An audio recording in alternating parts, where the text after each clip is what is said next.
وسلم حضور نبی رحمت صلی اللہ علیہ وسلم ارشاد فرماتے ہیں کہ مجھ پر درود پڑھو تو مکمل درود پڑھا کرو. تو صحابہ نے پوچھا رسول اللہ یہ مکمل درود کیا ہے اور ادھورا درود کیا ہے؟ تو حضور پاک علیہ السلام نے ارشاد فرمایا جب بھی مجھ پہ درود پڑھو تو ساتھ میں میری آل اہل بیت پہ بھی درود پڑھا کرو. اگر ان پہ درود نہیں پڑھا جائے گا تو وہ درود ادھورا ہوگا. تو ایک بار درود پاک پڑھیے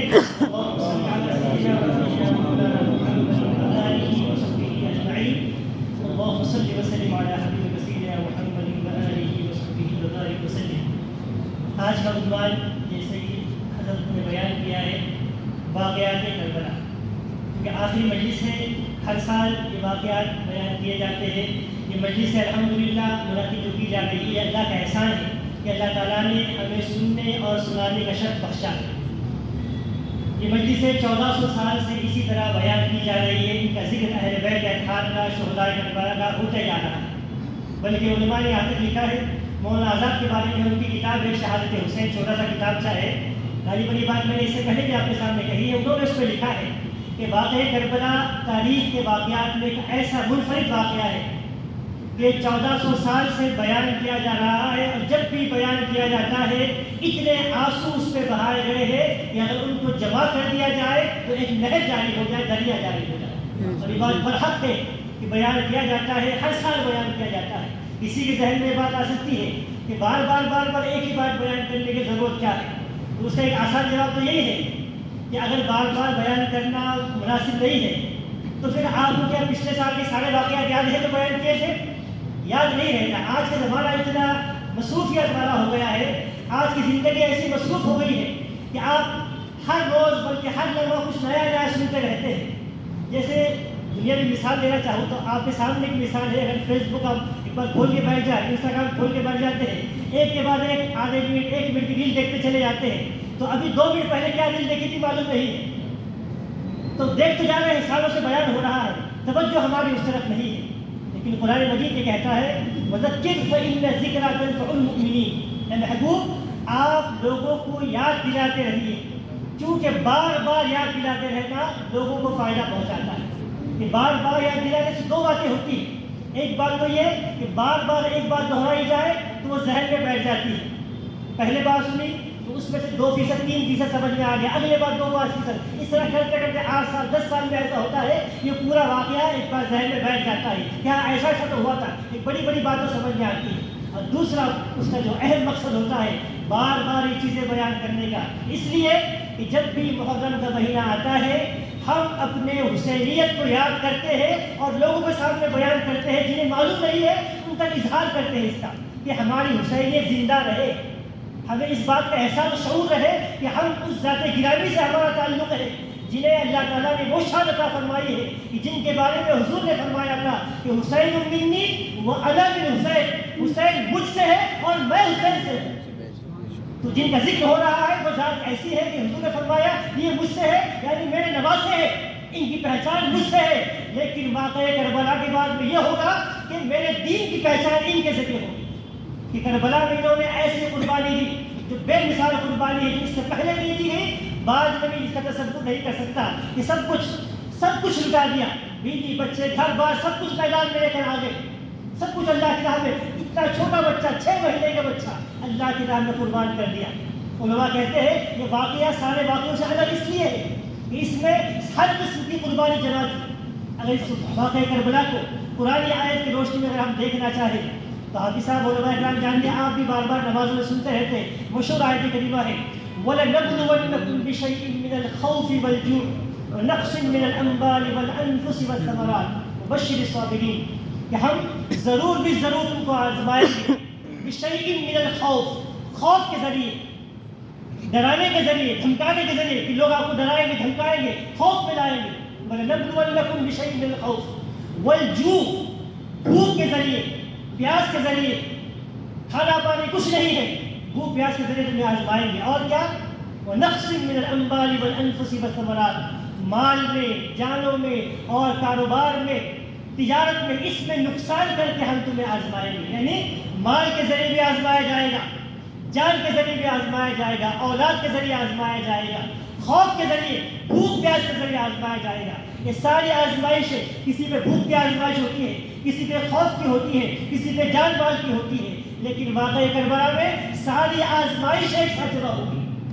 بھوک بھی ہے، پیاس بھی ہے، خوف بھی ہے، سب کچھ اس میں جمع ہے۔ اس وجہ سے یہ واقعہ ایسا منفرد ہے۔ اور دوسری بات یہ واقعہ جس ہستی کے ساتھ میں ہوا ہے وہ ہستی بھی ایسی منفرد ہے کہ آدمی اگر تھوڑا سا غور و فکر کرنے لگ جائے تو اس کا ذہن تصور مان ہی نہیں سکتا، خیال میں نہیں آ سکتا یہ کیسے ممکن ہے کہ اس نبی پاک کی امت جن کے بارے میں ہے کہ جو قیامت میں سب کی شفاعت کرنے والے ہیں، ان کی شفاعت کے بغیر کسی کی بخشش نہیں ہے، سب سے پہلے شفاعت کریں گے انہی کی امت، انہی کے جماعت سے گزارے گی، ان کے کنبے کو اجاڑ و برباد کرنے کی کوشش کرے گی۔ یہ تصور سے باہر چیز ہے، لیکن یہ ہو گیا ہے، واقعہ رونما ہو چکا ہے۔ اس لیے یہ قیامت تک آنے والے مسلمان بلکہ دنیا یہ جان سکے کہ جن کے بارے میں حضور نے ارشاد فرمایا ہے صلی اللہ علیہ وسلم، حسن و حسین جنتی نوجوانوں کے سردار ہیں، جنہیں جنت کی بشارت، نوجوانوں کے سردار ہونے کی بشارت دنیا میں دی گئی ہے، یہ بتانے کے لیے کہ لوگ کل یہ نہ کہے کہ اپنے نواسے تھے تو ان کو جنت کی بادشاہت دے دی، جنت کی سرداری دے دی، ایسے نہیں۔ ہاں بے شک ان کا مقام و مرتبہ وہ ہے، لیکن ان کی قربانی بھی ایسی قربانی ہے جو ہمارے تصور سے باہر ہے۔ سب سے بڑا مقام ہے تو قربانی بھی سب سے بڑی ہے۔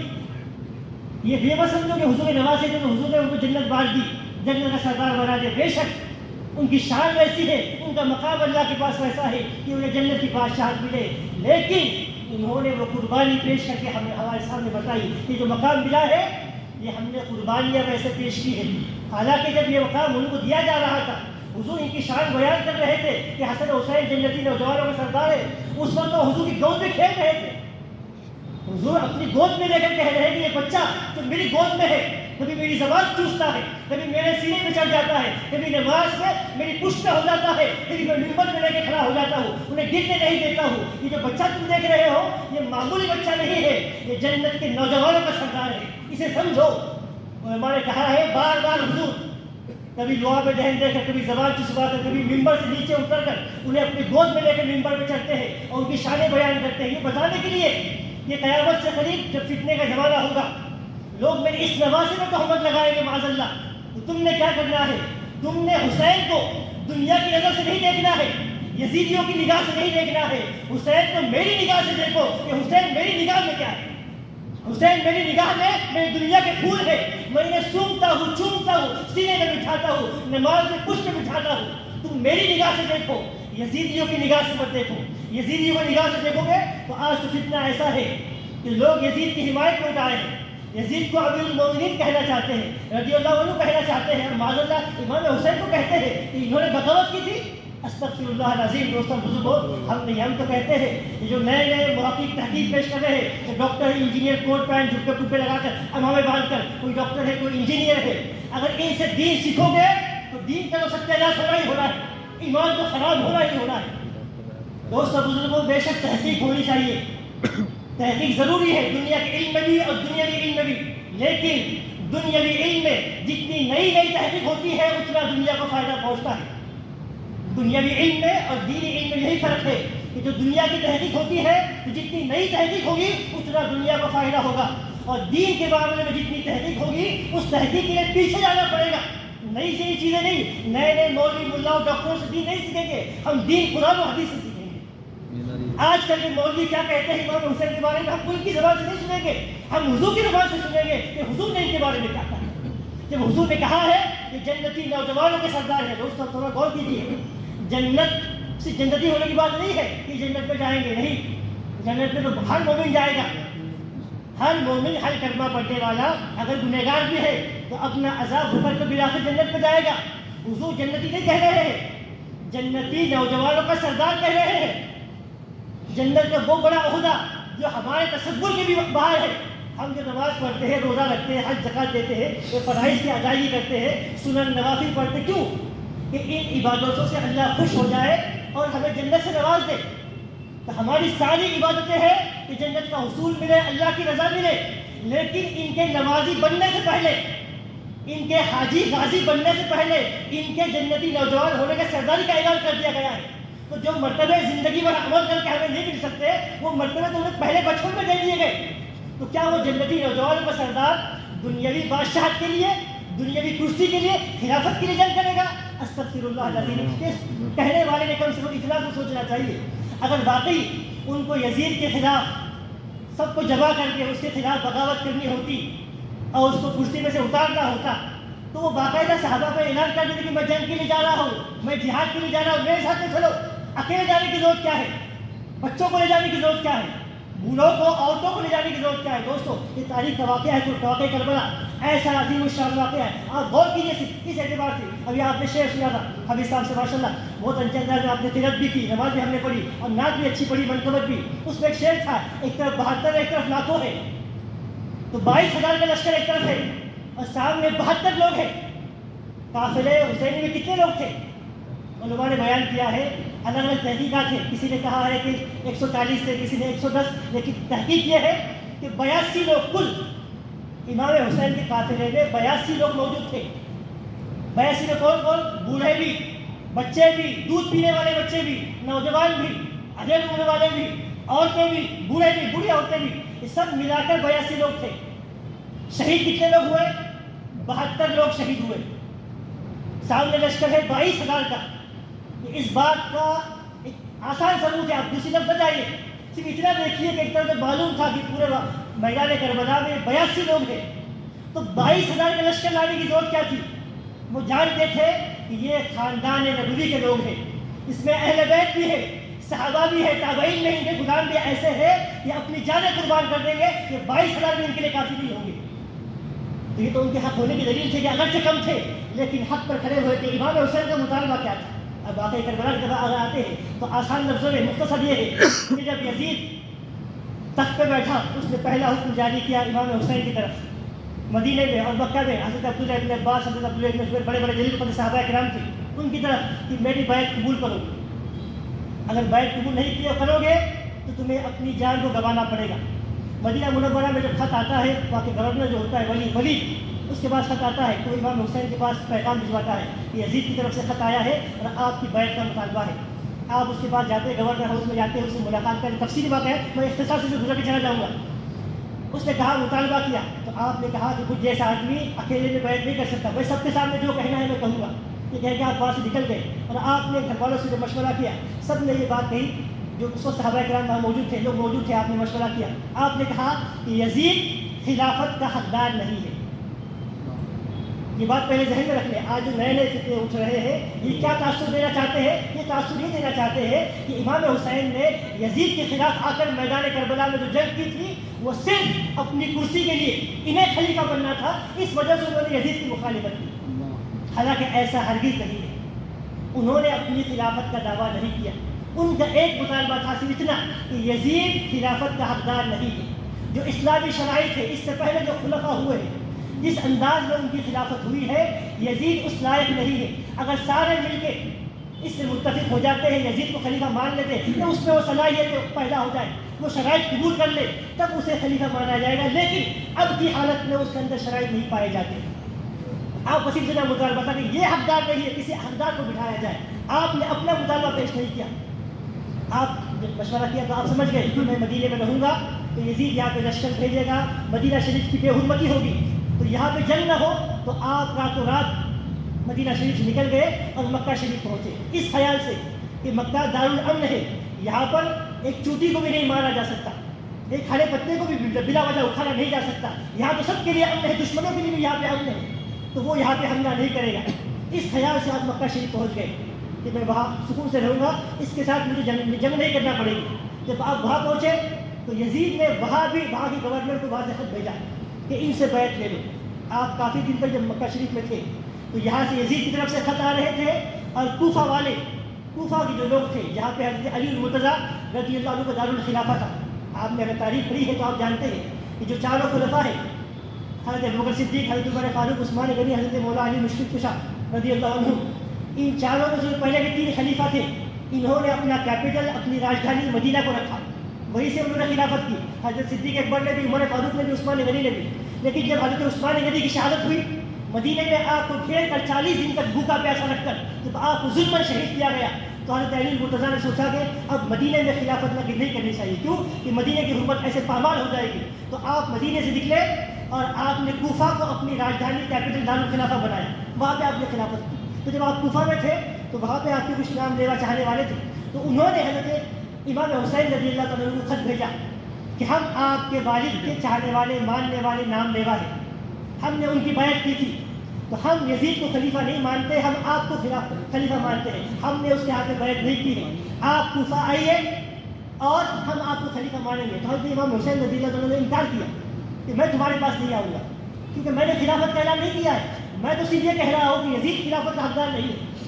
لیکن انہوں نے بار بار الگ الگ طرح کے خط بھیجے، ایسے جذباتی خط، ایموشنل انداز میں کہ اگر آپ نہیں آئیں گے تو مجبوراً ہمیں یزید کے ہاتھ میں بیعت کرنا ہوگی، اور اگر ہمیں مجبوراً یزید کے ہاتھ میں بیعت کرنا ہوگی تو قیامت میں ہم آپ کے نانا جان سے کہیں گے کہ ہم تو آپ کے نواسی کے ہاتھ میں بیعت کرنا چاہ رہے تھے لیکن یہ نہیں آئے تو مجبوراً ہمیں یزید کے ہاتھ میں بیعت کرنا پڑی۔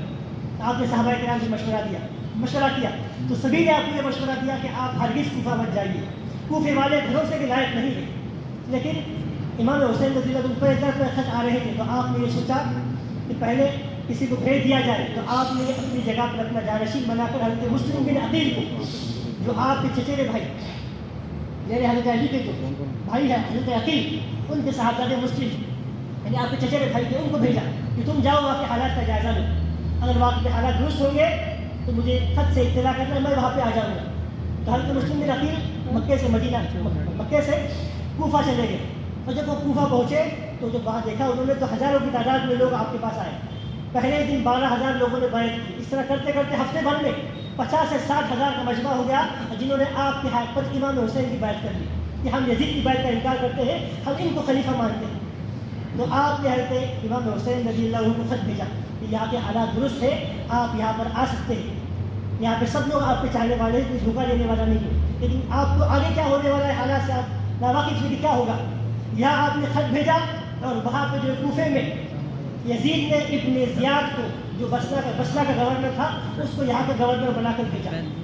واقعات بہت طویل ہے، اتنا وقت نہیں ہے کہ ان کی طرف چلا جائے۔ اس حساب سے کرتا ہوں یزید ابن زیاد آیا، اس نے وہاں کے سارے لوگوں کے جو بڑے بڑے سردار تھے ان کو گرفتار کر لیا اور لوگوں سے کہا کہ اگر تم نے ان کی بیعت کو باقی رکھا تو ان سب کو مار دیا جائے گا۔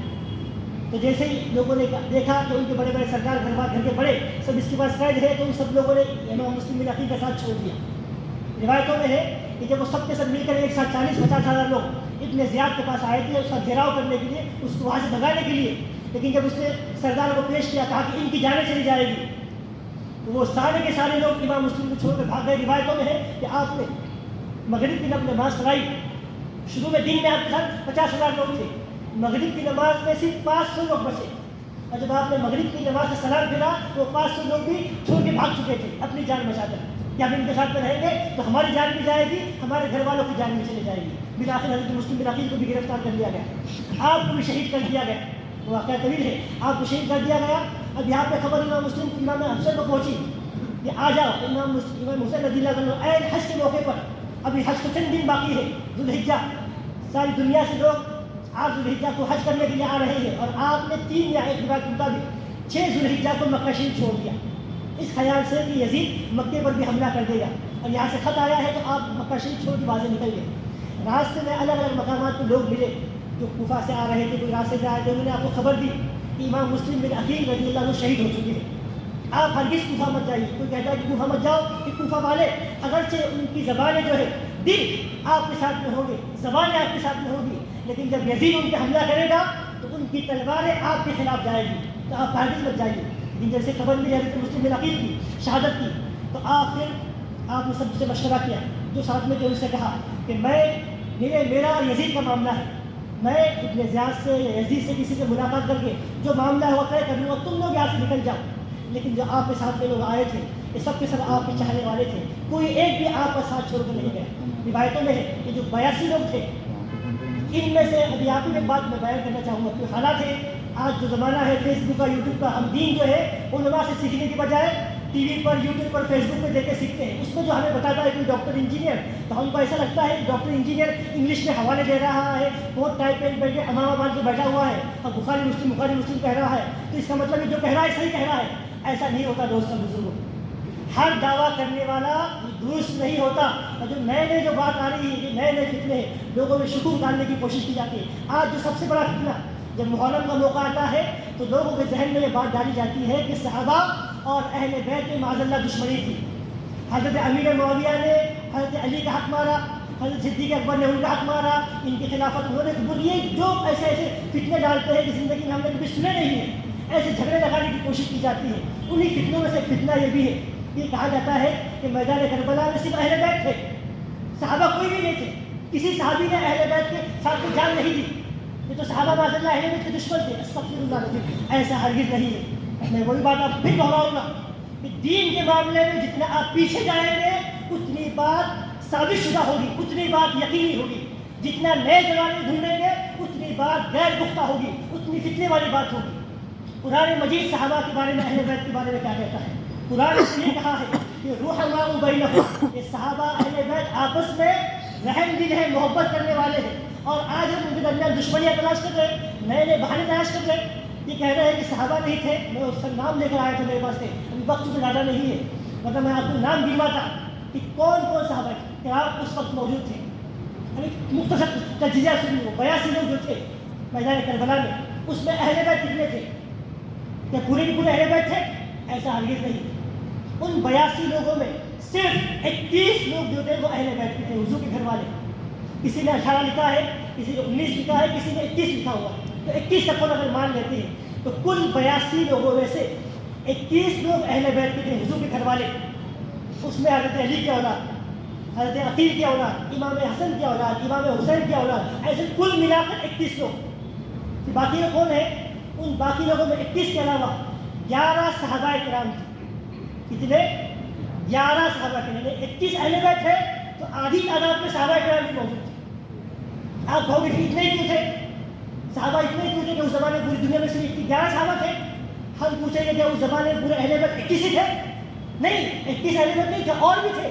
تو صحابہ بھی بہت تھے. لیکن امام حسین نے یہ اعلان نہیں کیا تھا کہ میں جنگ کے لیے جا رہا ہوں. اگر آپ اعلان کرتے پھر اگر آپ کے ساتھ کوئی نہیں آتا تو آپ الزام لگا سکتے تھے کہ صحابہ نے ان کا ساتھ نہیں دیا. آپ تو جنگ کی نیت سے جا ہی نہیں رہے تھے، آپ تو بات کرنے کے لیے جا رہے تھے، گفتگو کرنے کے لیے جا رہے تھے. تو اب جب 11 صحابہ کرام 21 لیے تو بچے ہوئے کون لوگ ہیں؟ تو جو بچے ہوئے لوگ تھے وہ تو صحابہ کی اولاد میں سے تھے، تابعین تھے یا اہل بیت اطہار کے خادمین تھے. اس میں بچے بوڑھے عورتیں سب تھے. تو میدان کربلا میں صرف اہل بیت نہیں تھے، اہل بیت تو مرکزی شخصیات تھے. ان کے ساتھ ان پہ جان نچھاور کرنے والوں میں صحابہ بھی تھے اور تابعین بھی تھے. انہوں نے بلکہ روایت اگر آپ پڑھیں گے، تحقیق کے ساتھ پڑھیں گے تو آپ کو پتہ چلے گا کہ جن لوگوں نے جانے دی اہل بیت پر اپنی، صحابہ کرام کے بعد جو 11 صحابہ ہیں ان میں جو سب سے کم عمر کے صحابی تھے ان کی عمر تھی 68 سال. 68 سال کا نوجوان ہوتا ہے کہ بوڑھا ہوتا ہے؟ بوڑھے صحابہ 68 سال کی. باقی تو سب ان کے اوپر کے تھے، کوئی 75 کا ہے، کوئی 80 کا ہے.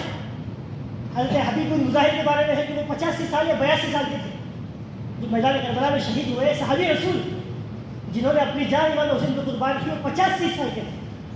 68 سال کے سب سے کم عمر صحابی ہیں. تو ایسے بوڑھے بوڑھے لوگ امام حسین کی جان قربان کرنے کے لیے حاضر ہوئے تھے. تو میدان کربلا میں اہل بیت نے بھی جانیں پیش کی اور ان کی طرف سے دفاع کرنے والے یہ کون تھے؟ صحابہ تھے اور اہل بیت تھے. اب جب امام مسلم میں خط یہاں پہنچا، امام حسین وہاں نکلے، اور جب راستے میں خبر ملی کہ مسلم بن عقیل کو شہید کر دیا گیا ہے تو آپ نے لوگوں سے مشورہ کیا. لوگوں نے کہا کہ نہیں، ہم آپ کے ساتھ بھی چلیں گے. اتنے میں کچھ دیر پوری آپ چلے تھے کہ حضرت حد ابن زیاد کی طرف سے 1000 کا لشکر لے کر آئے. یہ اس وقت تک یزیدی لشکر میں تھے، انہوں نے توبہ نہیں کی تھی. ان کو یزید ابن زیاد نے کہا تھا کہ جاؤ امام حسین کو روک دو یا میرے پاس لے کر آؤ، یزید کی بیعت لے لو یا میرے پاس لے کر آؤ. حضرت حد امام حسین سے ملے اور آپ سے کہا کہ مجھے یہ پیغام دیا ہے. آپ نے کہا کہ نہیں، میں نہ یزید کی بیعت کر سکتا ہوں نہ میرا تم سے لڑنے کا کوئی ارادہ ہے. تو حضرت حد نے کہا کہ ایسا ہے تو آپ کا کیا مشورہ ہے، آپ کیا کہتے ہیں؟ تو امام حسین نے کہا کہ یا تو مجھے تمہارا جو لشکر، تمہارا جو سپہ سالار ہے، احتجاج ہے، جو کچھ امر میں ساز ہے، ان تک میرا یہ پیغام پہنچاؤ کہ میری 3 شرطیں ہیں. یا تو مجھے براہ راست یزید سے ملنے دو کہ میں یزید سے مل کر اپنا معاملہ طے کر لوں گا، جیسے میرے بڑے بھائی امام حسن نے امیر معاویہ رضی اللہ عنہ سے مل کر صلح کی تھی، جو معاملہ ہوا تھا طے ہوا تھا، تو میں یزید سے جاؤں گا. میرا جو معاملہ ہوا میں یزید سے کہوں گا، میں تو براہ راست یزید کے پاس مجھے لے چلو، یا اسلام کی کسی سرحد پر مجھے چھوڑ دو، یا مجھے واپس مدینے جانے دو، مکے جانے دو۔ لیکن ابن زیاد کی طرف سے حکم آیا کہ نہیں، آپ نہیں جا سکتے، یا تو بیعت کریں گے یا تو جنگ ہوگی۔ تو بالآخر جب یہ معاملہ ہوا، 9 محرم حرام کا دن تھا، ابن سعد 4000 کا لشکر لے کر آیا تھا، پھر اس نے اور لشکر منگایا، پہلے سے 1000 کا لشکر تھا، پھر 5000 تھے، 9 محرم الحرام تک 22000 کا لشکر جمع ہوا۔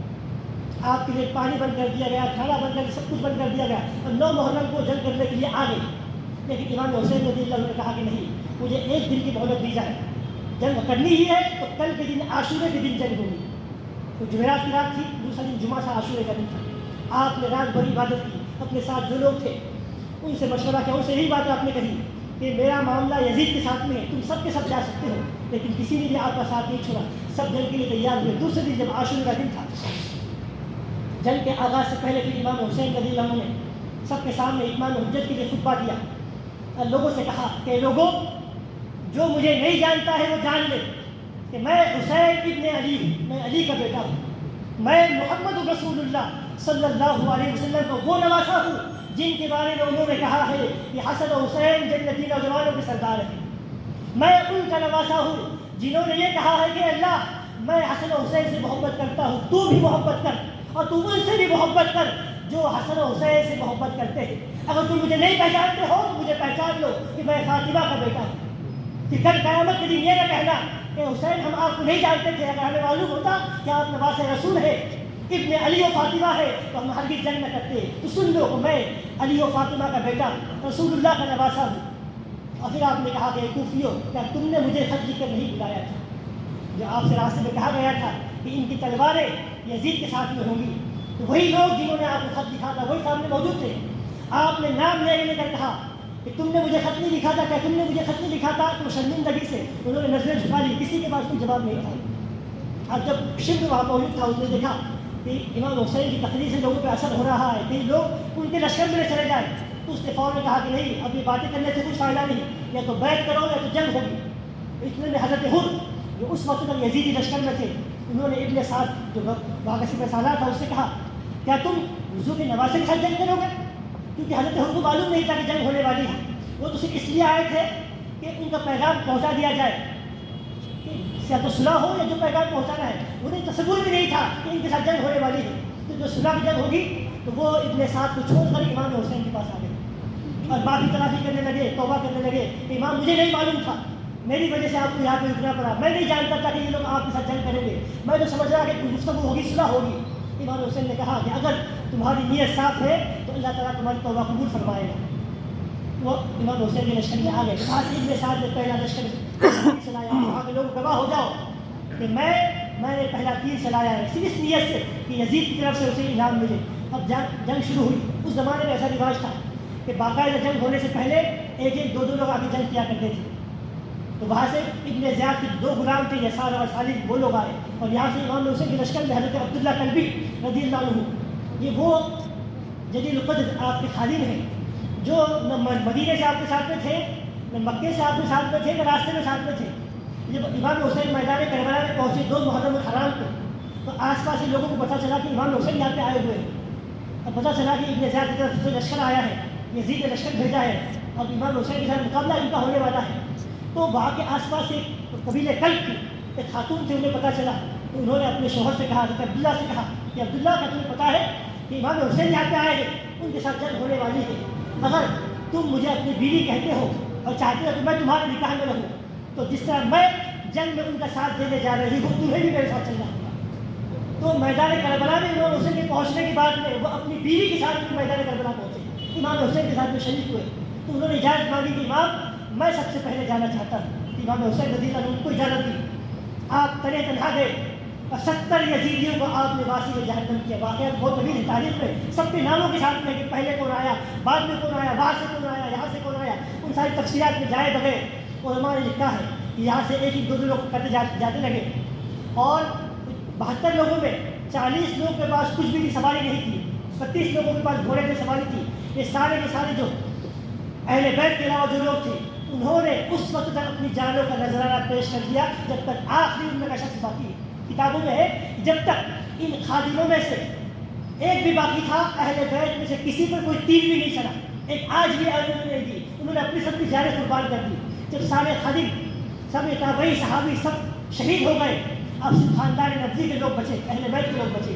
تو سب سے پہلے حضرت جعفر کے اولاد، پھر حضرت علی کے صاحبزادگان۔ آپ لوگوں کے حضرت علی کے صاحبزادہ کون ہیں؟ امام حسن حسین تو ہے؟ ایسا نہیں، حضرت علی کے صاحبزادے حضرت فاطمہ سے امام حسن حسین ہے، لیکن دوسری بیویوں سے اور بھی صاحبزادے تھے، اور بھی بچے تھے۔ ایک روایت کے مطابق 5 اور ایک روایت کے مطابق حضرت علی کے 7 صاحبزادے اس میدان جنگ میں تھے۔ حضرت عقیل کے صاحبزادے آئے، ان کی جانیں چلی گئی، پھر حضرت علی کے صاحبزادے، اس کے بعد امام حسن کے صاحبزادے اور حضرت قاسم رضی اللہ تعالیٰ عنہ جن کی عمر مبارک 19 سال کی تھی۔ حضرت سکینہ سے آپ کا رشتہ ہوا تھا۔ آپ کے بارے میں ہے کہ آپ نے جب اجازت مانگی امام حسین سے، کہ آپ نے کہا کہ آپ تو میرے بھائی کی نشانی ہو، میں آپ کو کیسے دے سکتا ہوں، لیکن سب کچھ جا چکے تھے۔ اب میدان کربلا میں یزیدی ہے اور اہل بیت کے قافلے میں صرف امام حسن کی اولاد ہے اور امام حسین کی اولاد بچی ہوئی۔ اب حضرت قاسم نے اجازت مانگی، آپ نے کوئی زرہ وغیرہ نہیں لی، سادہ کرتا پہن کر آپ جب میدان کربلا میں داخل ہوئے تو روایتوں میں ہے کہ لوگوں نے کہا کہ آپ نے جب کربلا کے میدان میں قدم رکھا تو لوگوں نے کہا کہ چاند جیسا سورج، چاند جیسا چہرہ کو شخص آیا، ایسی نورانی صورت، ایسا نورانی چہرہ۔ اہل بیت کے حضرت علی کے پوتے ہیں حضرت حسن صاحبزادے میدان میں آئے تو جیسی تلوار اٹھائی، کسی کی ہمت نہیں تھی، میدان میں سب سے سامنے آئے، سب کانپ رہے تھے۔ تو ابن سعد نے اس زمانے کا ان کا یزیدی جو سب سے بڑا پہلوان تھا، ارزق اس کا نام تھا، اس کے بارے میں تھا کہ وہ ایک اکیلا 1000 پہلوانوں کے برابر تھا۔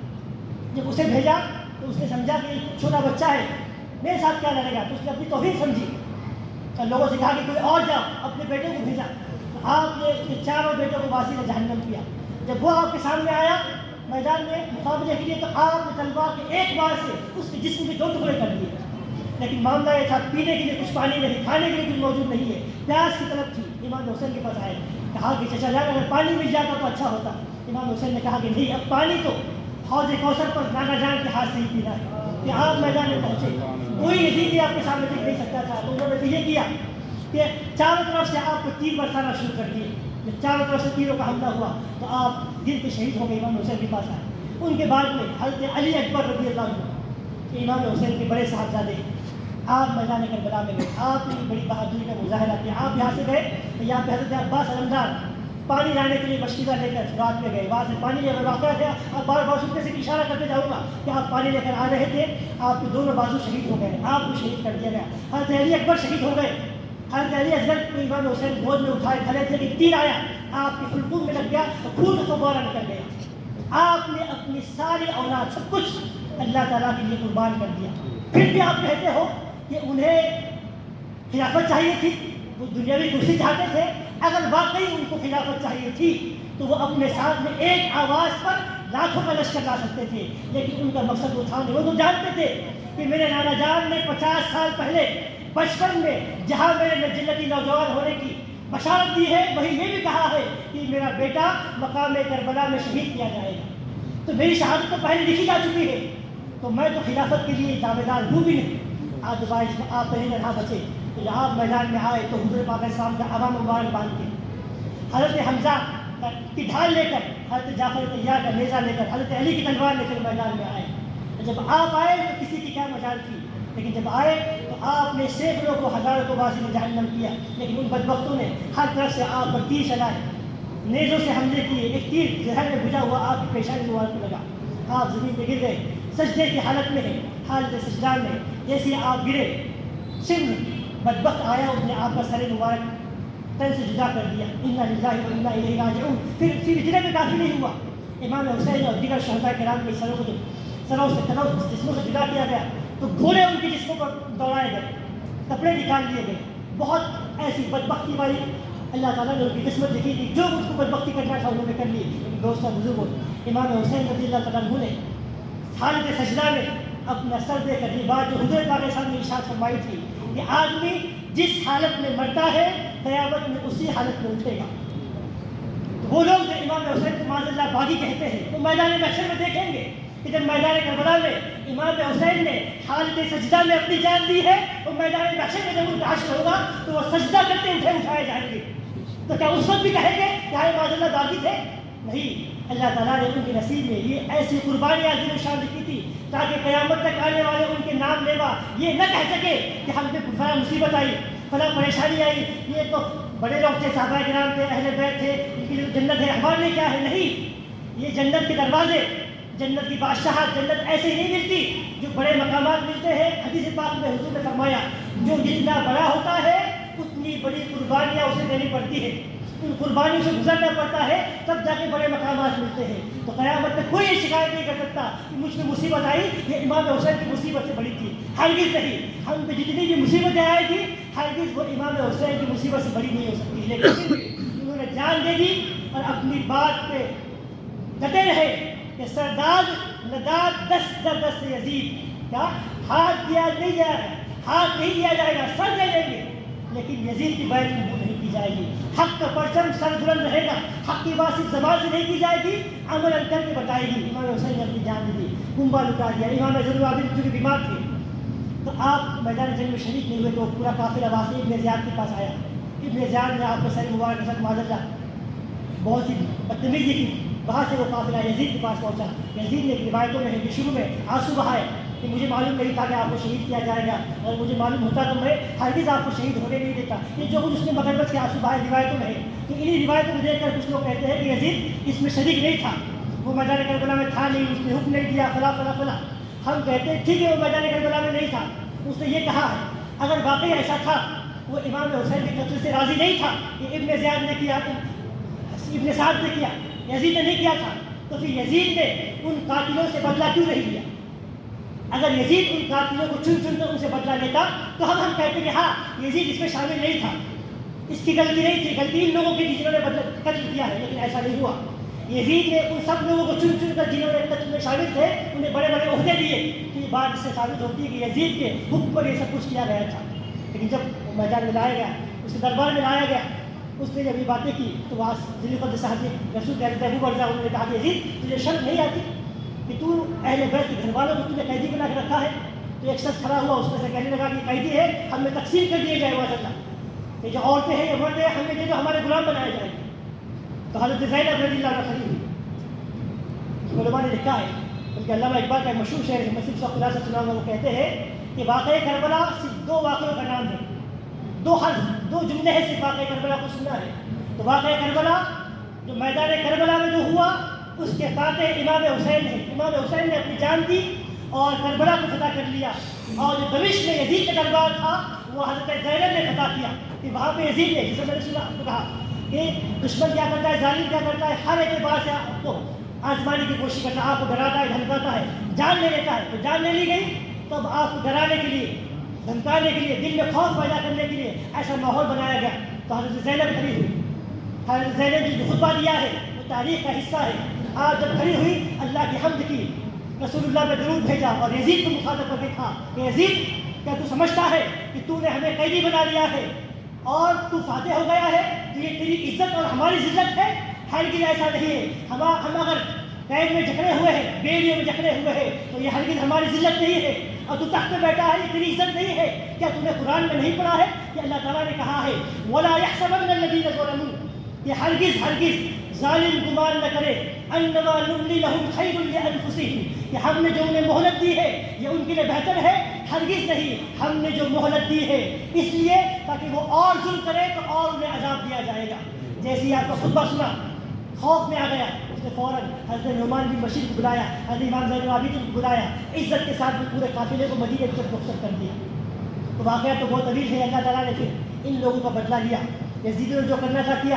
یزید کے جرائم میں صرف واقعہ کربلا نہیں ہے، علماء نے لکھا ہے جو یزید کی حمایتی ہے وہ کہتے ہیں کہ امام حسین نے اس کے خلاف بغاوت کی بالفرض، اگر یہ بات تھی تو، لیکن یزید کی جرائم میں ایسے یہ واقعہ نہیں، اس کی بادشاہ 3 سال رہی، پہلے سال کربلا کا واقعہ ہوا، دوسرے سال اس نے مدینے پہ حملہ کروایا، تیسرے سال مکے پہ حملہ کروایا، تو اب یزید کی حمایتی اس کے بارے میں کیا کہیں گے کہ مدینے پہ حملہ کیوں کیا؟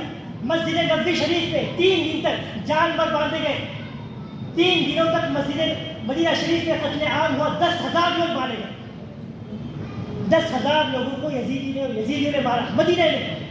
مکہ شریف پہ حملے کیے، مکہ شریف پر کعبۃ اللہ پر من جینبوں سے آگ کے گولے برسائے گئے، روایتوں میں ہے کہ جو آگ کے گولے کعبۃ اللہ میں برسائے گئے تو کعبے کا گلاف جل گیا.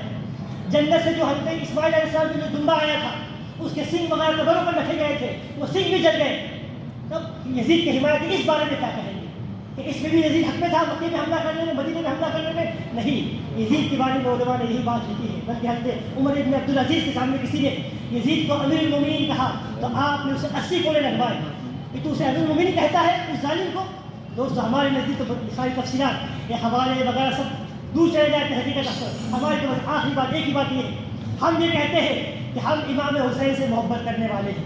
اور حضور نے یہ فرمایا ہے, یہ دعا حدیث کی بہت سی کتابوں میں ہے کہ حضور پاک صاحب نے فرمایا, اے اللہ میں حسین سے محبت کرتا ہوں, تو حسین سے محبت کر اور اس سے بھی محبت کر جو حسن و حسین سے محبت کرتے ہیں. تو الحمدللہ ہم فخر سے کہتے ہیں کہ ہم حسن و حسین سے محبت کرنے والے ہیں, اور جو جس سے محبت کرتا ہے قیامت کے دن اسی کے ساتھ وہ اٹھایا جائے گا. تو یزید سے محبت کرنے والے یزید کے ساتھ اٹھے, اور ہم حسینی ہیں, ہم امام حسین سے محبت کرنے والے. انشاءاللہ ہمارا حشر امام حسین کے جھنڈے تلے ہوگا. صلی اللہ تعالیٰ علیہ وسلم سیدنا و مولانا محمد و آلہ و صحبہ اجمعین برحمتک یا ارحم الراحمین.